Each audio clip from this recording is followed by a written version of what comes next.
Hello friends, എല്ലാവർക്കും പുതിയൊരു വീഡിയോയിലേക്ക് സ്വാഗതം. ഇന്നത്തെ കഥയിൽ ശ്യാമയ്ക്കും മാനസയ്ക്കും ഒരേ മാർക്കാണെന്ന് പറയുന്നു. അതിനുശേഷം രണ്ടുപേരെയും ഫൈനലിലേക്ക് സെലക്ട് ചെയ്യുകയാണ്.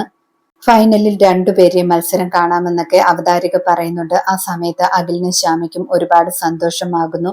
മാനസയുടെ അമ്മയ്ക്ക് മാത്രം ഇഷ്ടപ്പെടുന്നില്ല. ഐശ്വര്യയ്ക്കും അതൊട്ടും ഉൾക്കൊള്ളാൻ പറ്റുന്നില്ല. ഐശ്വര്യ ആ സമയത്ത് സ്റ്റേജിലേക്ക് കടന്നു വരുന്നു.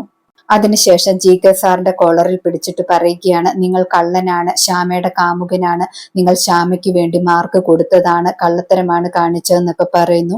ആ സമയത്ത് അവിടെയുള്ളവരെല്ലാം ബഹളം വെക്കുന്നുണ്ട്. നിങ്ങൾ എന്താണ് ഈ പറയുന്നതെന്നൊക്കെ ചോദിച്ചിട്ട് ഐശ്വര്യ പിടിച്ചു മാറ്റാൻ എല്ലാവരും ശ്രമിക്കുന്നുണ്ട്. പക്ഷെ ഐശ്വര്യ GK സാറിന്റെ കഴുത്തിൽ നിന്നും കൈവിടുന്നില്ല. ഐശ്വര്യ വീണ്ടും ബഹളം വെക്കുകയാണ്. ശ്യാമയുടെ കള്ളക്കാമുകനാണ്, ഇയാൾക്ക് നേരത്തെ ഇവളെ അറിയാമെന്നൊക്കെ പറഞ്ഞിട്ട് പ്രോഗ്രാം നടത്തുന്നവർ പെട്ടെന്ന് തന്നെ പോലീസിനെ വിളിക്കുന്നു. അതിനുശേഷം ഐശ്വര്യയെ പിടിച്ചുകൊണ്ട് പോവുകയാണ്. മാനസയുടെ അമ്മ അപ്പോൾ പറയുന്നുണ്ട്, അവര് പറഞ്ഞതിലും കുറച്ച് ശരിയുണ്ടെന്നാണ് എനിക്ക് തോന്നുന്നത്. GK സാറും ശ്യാമയും തമ്മിൽ എന്തോ ബന്ധമുണ്ടെന്നൊക്കെ പറയുന്നു. പ്രോഗ്രാം നടത്തുന്നവർ അപ്പോൾ പറയുന്നുണ്ട്, അതിനെക്കുറിച്ചൊക്കെ പിന്നീട് സംസാരിക്കാമെന്നൊക്കെ. അവിടെ നടന്ന കാര്യങ്ങളൊക്കെ ഓർത്തിട്ട് ശ്യാമയാണെങ്കിൽ ഒരുപാട് കരയുന്നുണ്ട്. അഖിലാണെങ്കിൽ ശ്യാമയെ ആശ്വസിപ്പിക്കുന്നുണ്ട്. അതിനുശേഷം കാണിക്കുന്നത് ശ്രീകുട്ടിയാണ്. ശ്രീകുട്ടിയുടെ അടുത്തേക്ക് വസുന്ധരാമ ചെല്ലുന്നു.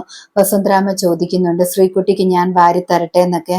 ശ്രീകുട്ടി അപ്പോൾ വസുന്ധരാമയെ അതിശയത്തോടെ നോക്കുന്നുണ്ട്. വസുന്ധരാമ അപ്പോൾ വീണ്ടും ചോദിക്കുന്നുണ്ട്, മോൾക്ക് ഞാൻ വാരി തരട്ടെ എന്ന്.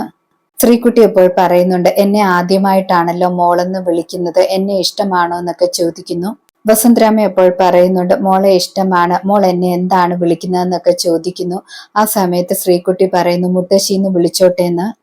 വസുന്ധരാമ അപ്പോൾ മനസ്സിൽ വിചാരിക്കുന്നുണ്ട്, ശരിക്കും അച്ചമ്മയെന്നാണ് വിളിക്കേണ്ടത്, പക്ഷെ അങ്ങനെ വിളിച്ചാൽ എല്ലാവർക്കും സംശയം തോന്നും, അതുകൊണ്ട് മുത്തശ്ശിന്ന് വിളിക്കട്ടെ എന്നൊക്കെ വിചാരിക്കുന്നു.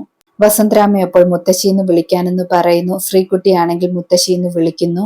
ഇവർ സ്നേഹത്തോടെ സംസാരിക്കുന്നതൊക്കെ കണ്ടുകൊണ്ട് ആനന്ദവർമ്മയും അമൃതയും ആദിത്യനുമെല്ലാം അവിടേക്ക് വരുന്നുണ്ട്. അരുണും അവിടേക്ക് വരുന്നുണ്ട്. അരുണിനാണെങ്കിൽ ആ കാഴ്ച കാണുമ്പോൾ കണ്ണു നിറയുന്നുണ്ട്. വസുന്ധരാമ ശ്രീകുട്ടിയെ ചേർത്ത് പിടിച്ച് ഉമ്മയൊക്കെ കൊടുക്കുന്നു. പിന്നീട് കാണിക്കുന്നത് അഖിലിനെയും ശ്യാമയുമാണ്. ശ്യാമയാണെങ്കിൽ ഒരുപാട് സങ്കടത്തോടെ അഖിലിനോട് പറയാണ്, GK സാറിനെ കുറിച്ച് എന്നാലും ഐശ്വര്യേട്ടത്തി അങ്ങനെയൊക്കെ പറഞ്ഞല്ലോ എന്ന്. എനിക്കത് സഹിക്കാൻ പോലും പറ്റുന്നില്ല എന്നൊക്കെ ശ്യാമ പറയുന്നു. അത് കേൾക്കുമ്പോൾ അഖിൽ ആശ്വസിപ്പിക്കുന്നുണ്ട്. അഖിൽ പറയുന്നുണ്ട്, താൻ ഫൈനലിലേക്ക് പോകുമ്പോൾ തന്നെ തളർത്താൻ വേണ്ടിയാണ് ഇങ്ങനെയൊക്കെ പറയുന്നത്. മാനസയുടെ അമ്മയ്ക്കും അറിയാം തന്നെ എങ്ങനെ തളർത്തണമെന്ന്. മാനസികമായി തളർത്തിയാൽ അത് പാട്ടിനെ ബാധിക്കുമെന്നറിയാം, അതുകൊണ്ടാണ് ഇങ്ങനെയൊക്കെ പെരുമാറുന്നത്. താൻ അതൊന്നും കാര്യമാക്കണ്ട എന്ന് പറയുന്നു.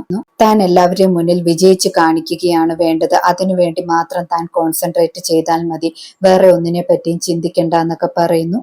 പിന്നീട് ആനന്ദ നിലയത്തിൽ എല്ലാവരും ആഹാരം കഴിക്കാനിരിക്കുകയാണ്. ആ സമയത്താണെങ്കിൽ ഐശ്വര്യയെക്കുറിച്ച് സംസാരിക്കുന്നുണ്ട്. ആദിത്യൻ പറയുന്നുണ്ട്, ഐശ്വര്യ ഫോൺ വിളിച്ചിട്ട് എടുക്കുന്നില്ല, അരുൺ അന്വേഷിച്ചു പോയിരിക്കുകയാണെന്നൊക്കെ. ആദിത്യനും ആനന്ദവർമ്മയും ശ്രീകുട്ടിയോട് പറയുന്നുണ്ട്, മുത്തശ്ശിയെ കഴിക്കാൻ വിളിച്ചിട്ട് വരാനെന്ന്. ശ്രീകുട്ടിയാണെങ്കിൽ വസുന്ധരാമയുടെ കയ്യിൽ പിടിച്ചുകൊണ്ട് കഴിക്കാൻ വേണ്ടി വിളിച്ചുകൊണ്ട് വരുന്നുണ്ട്. രണ്ടുപേരും ഒരുമിച്ച് വരുന്നത് കണ്ടിട്ട് ആദിത്യൻ പറയുന്നുണ്ട്, നമ്മളുടെ അടുത്ത് എത്തുമ്പോൾ അമ്മ നാടകം കളിക്കും, പക്ഷെ ഇന്ന് നാടകം പൊളിക്കാൻ വേണ്ടി ഞാൻ ഒരു വഴി കണ്ടിട്ടുണ്ടെന്നൊക്കെ പറയുന്നു. വസുന്ധരാമ താഴെ എല്ലാവരെയും മുന്നിലെത്തുമ്പോൾ ശ്രീകുട്ടിയോട് ദേഷ്യപ്പെടുന്നുണ്ട്, നീ എന്റെ കയ്യിൽ നിന്നും വിട്, നീ അപ്പുറത്ത് പോകാനെന്നൊക്കെ പറയുന്നു.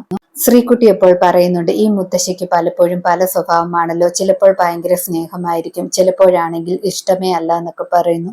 ശ്രീകുട്ടി പോയതിനു ശേഷം ആദിത്യൻ പറയുന്നുണ്ട്, ശ്രീകുട്ടിയുടെ പനിയൊക്കെ മാറിയല്ലോ, അതുകൊണ്ട് എന്റെ കൂട്ടുകാരന്റെ വീട്ടിലേക്ക് ശ്രീകുട്ടിയെ മാറ്റാൻ പോവുകയാണെന്ന്.